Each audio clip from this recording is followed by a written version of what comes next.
دوست کتاب راستہ اور سوچ غلط ہو تو گمراہ کر دیتے ہیں۔ حضرت علی رضی اللہ تعالیٰ عنہ نے فرمایا، عقل مند ہے وہ شخص جو انجام سوچ کر کام کرے۔ ہم نے اس قرآن میں لوگوں کو ہر طرح کی مثالوں سے سمجھایا مگر انسان بڑا ہی جھگڑالو واقع ہوا ہے۔ اے ایمان والو، اگر تم اللہ کا تقوی اختیار کرو گے تو اللہ تمہیں حق و باطل میں فرق کرنے کا فہم عطا فرمائے گا۔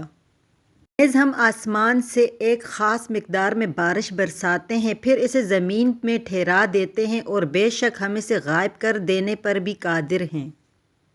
لہٰذا مجھے یاد کرو، میں تمہیں یاد رکھوں گا، اور میرا شکر ادا کرو اور میری ناشکری نہ کرو۔ زندگی نے دو چیزیں تو ضرور سکھائی ہے، ایک تو اپنے میں خوش رہنا، دوسرا اپنے خدا کے سوا کسی سے کوئی امید نہ رکھنا۔ تباہی اور بربادی ہے ہر اس شخص کے لیے جو دوسروں کے عیب ڈھونڈتے اور لوگوں کی پیٹھ پیچھے برائیاں کرتے۔ جس کو اللہ گمراہ کر دے اس کو کوئی ہدایت نہیں دے سکتا۔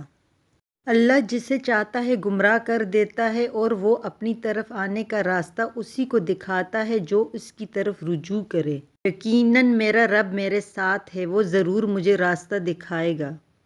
کہو کہ وہ اللہ ایک ہے، اللہ بے نیاز ہے، نہ اس کی کوئی اولاد ہے اور نہ وہ کسی کی اولاد ہے اور کوئی اس کا ہمسر نہیں۔ ہمت مت ہارو، کیونکہ پہاڑ سے نکلنے والی نہروں نے آج تک کسی سے نہیں پوچھا سمندر کتنی دور ہے۔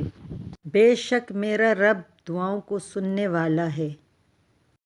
ہمیں تو اللہ ہی کافی ہے اور وہ بہت اچھا کارساز ہے۔ اور اللہ پر بھروسہ کرو اور اللہ کا مددگار ہونا ہی تمہارے لیے کافی ہے۔ جس کسی شخص سے اس دن عذاب ہٹا دیا گیا اس پر اللہ نے بڑا رحم کیا، اور یہی واضح ہم نے یہ قرآن آپ پر اس لیے نازل نہیں کیا کہ آپ مشقت میں پڑ جائیں۔ بڑھاپے میں فرشتہ بننے سے بہتر ہے جوانی میں فرعونیت چھوڑ دیں۔ جو عزت حاصل کرنا چاہتا ہے وہ جان لے کہ عزت تو تمام تر اللہ ہی کی ہے۔ تم ہرگز نیکی کو نہیں پہنچ سکو گے جب تک تم اللہ کی راہ میں اپنی محبوب چیزوں میں سے خرچ نہ کرو۔ جس کتاب میں عورت کو پردہ کرنے کا کہا گیا ہے اسی کتاب میں مرد کو بھی نگاہ نیچے رکھ کر چلنے کا حکم دیا گیا ہے۔ اور جو شخص توبہ کرے اور نیک عمل کرے وہ تو یقیناً اللہ تعالیٰ کی طرف سچا رجوع کرتا ہے۔ اور ہم انہیں ایک کے بعد ایک پھل اور گوشت جو بھی ان کا دل چاہے گا دیے چلے جائیں گے۔ اللہ دوست ہے اور وہ سب سے بہتر مددگار ہے۔ لوگ اپنی عزت اور انا دکھانے کے چکر میں اچھے سے اچھے رشتے کھو بیٹھتے ہیں۔ رسول اللہ صلی اللہ علیہ وسلم نے فرمایا، جس نے سورۃ اخلاص 10 مرتبہ پڑھی اللہ تعالیٰ اس کے لیے جنت میں ایک شاندار محل بنائے گا۔ جب دل ٹوٹ جائے تو اٹھا کر اسی مصور کے پاس لے جاؤ جس نے اسے بنایا ہے، کیونکہ اس سے بہتر تو کوئی جان ہی نہیں سکتا کہ کون سا رنگ کہاں بھرنا ہے اور کس دھاگے سے کہاں پیوند لگانا ہے۔ بے شک جو لوگ ظلم و ناانصافی سے یتیموں کے مال ہڑپ کر رہے ہیں تو وہ بس اپنے پیٹوں میں آگ بھر رہے ہیں اور وہ دوزخ کی بھڑکتی آگ میں پڑیں گے۔ اور رشتہ دار کو اس کا حق دو اور مسکین اور مسافر کو ان کا حق، اور اپنے مال کو بیہودہ کاموں میں نہ اڑاؤ۔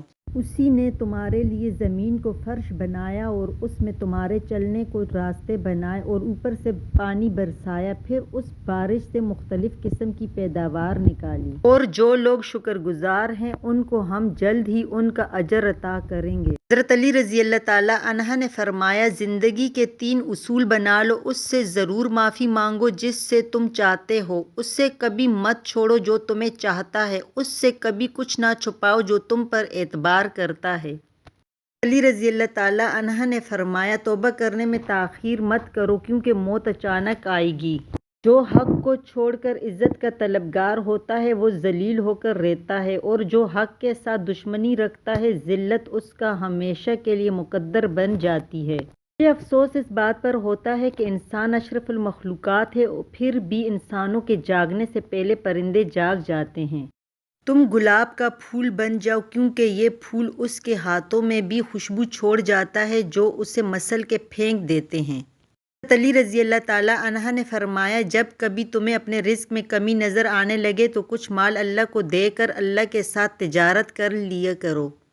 حضرت علی رضی اللہ تعالیٰ عنہ نے فرمایا، دوستوں کے غم میں شامل ہوا کرو ہر حال میں، لیکن خوشیوں میں تب تک نہ جانا جب تک وہ خود نہ بلائیں۔ رسول اللہ صلی اللہ علیہ وسلم کہا کرتے تھے، اے اللہ مجھے بری عادتوں، برے کاموں، بری خواہشوں اور بری بیماریوں سے بچا۔ اگر ویڈیو پسند آئے تو اسے لائک، شیئر اور سبسکرائب کرنا نہ بھولیے گا۔ شکریہ، جزاک اللہ۔